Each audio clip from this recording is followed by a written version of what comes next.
అంశాల మీద ఉండాలని చెప్పి నేను బలంగా కోరుతున్నా. డాక్టర్ పాపారావు గారు, ఇటీవల కాలంలో సిఎన్ఐబిఎన్ చాలా సర్వేలు చేసినాయి, బీజేపీకి అడ్వాంటేజ్ ఉంది అనేటువంటి చెప్తున్నాయి. కానీ సిఎన్ఐబిఎన్ అనుకుంటా, నాకు గుర్తున్న వరకు, కరెక్షన్ ఎవరైనా తెలిస్తే చేయాలి.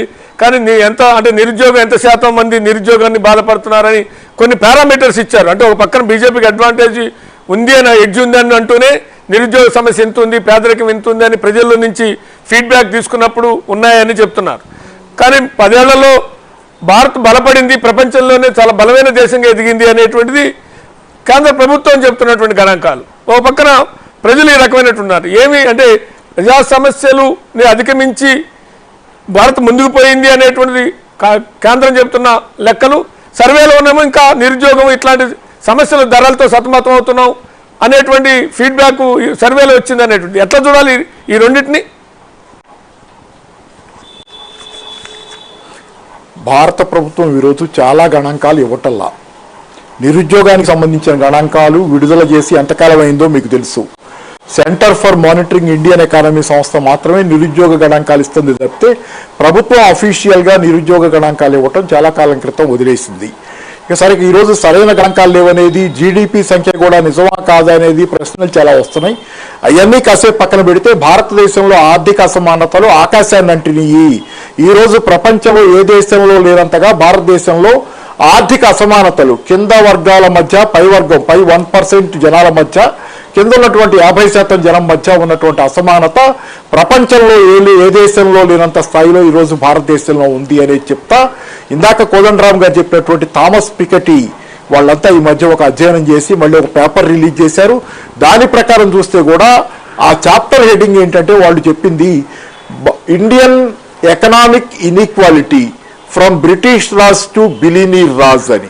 అంటే బ్రిటిష్ రాజ్యం నుంచి బిలియనీర్ల రాజ్యం దాకా భారతదేశంలో ఆర్థిక అసమానతలని వాళ్ళు పేపర్ రిలీజ్ చేస్తున్నారు.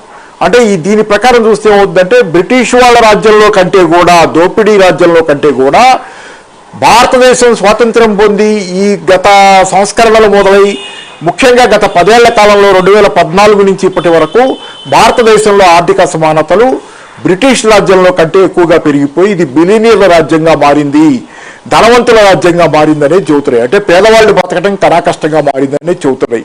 ఇదే గణాంకాలని సిఎన్ఎన్-ఐబిఎన్ కానీ సిఎన్ఎన్ టీవీ 18 అనుకుంటా, వాళ్ళు కూడా నిరుద్యోగం ఎక్కువ పెద్ద సమస్యగా ఫీల్ అవుతున్నారు జనాలు. అలాగే ద్రవ్యోల్బణం, ధరల పెరుగుదల ఇప్పటికీ రిసీడ్ అవ్వాల, ధరలు ఇంకా పెరుగుతాయని చెబుతున్నారు. ఇవాళ పేపర్ల వార్తల ప్రకారంగా ముందు ముందు పప్పు ధాన్యాలు ఇట్లాంటి ఇంకా పెరిగే అవకాశం, ద్రవ్యోల్బణం అధికంగా ఉండే అవకాశం. కాబట్టి ప్రజల జీవిత స్థితిగతులు పూర్తిగా దిగజారిపోయినాయి. సరే, ఇందాక ఇటు కూడా ఒక చర్చ తెచ్చారు. ఏదంటే సరే కాంగ్రెస్ పార్టీ ఏదో ముస్లింలకు చేస్తుంది అనేది, ముస్లిం అపీస్మెంట్ అనేది.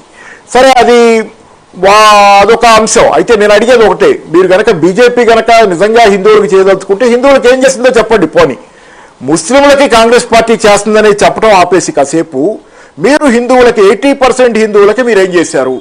80% హిందువుల్లో ఏమన్నా నిరుద్యోగం తక్కువ ఉందా? 80% హిందువులకు ఏమన్నా తక్కువ రేటుకు పెట్రోల్ కొడుతున్నారా? 80% హిందువులకు ఏమన్నా నిత్యావసరాలు తక్కువ ధరకి దొరుకుతున్నాయా? వాళ్ళకి ధరలు పెరగటం లేదా? 80% హిందువులకు సమస్యలు ఏమైనా తక్కువ ఉన్నాయా ఆర్థిక జీవితంలో?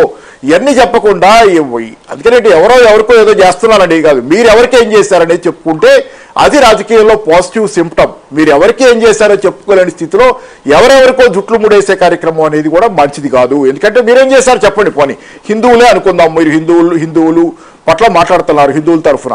మీరు ఆ హిందువులకు ఏం చేశారు? What did you do? మీరేం చేశారు? కూడా అందిమతాతో పాటు సఫర్ అవుతున్నారు. లక్ష్మణ్ గారు, ఇక్కడ లక్ష్మణ్ గారు పాపారావు చెప్పి ఆర్థిక అసమానతలు, ఆర్థిక అంశము, పేదరికం దృష్టి పెట్టుకొని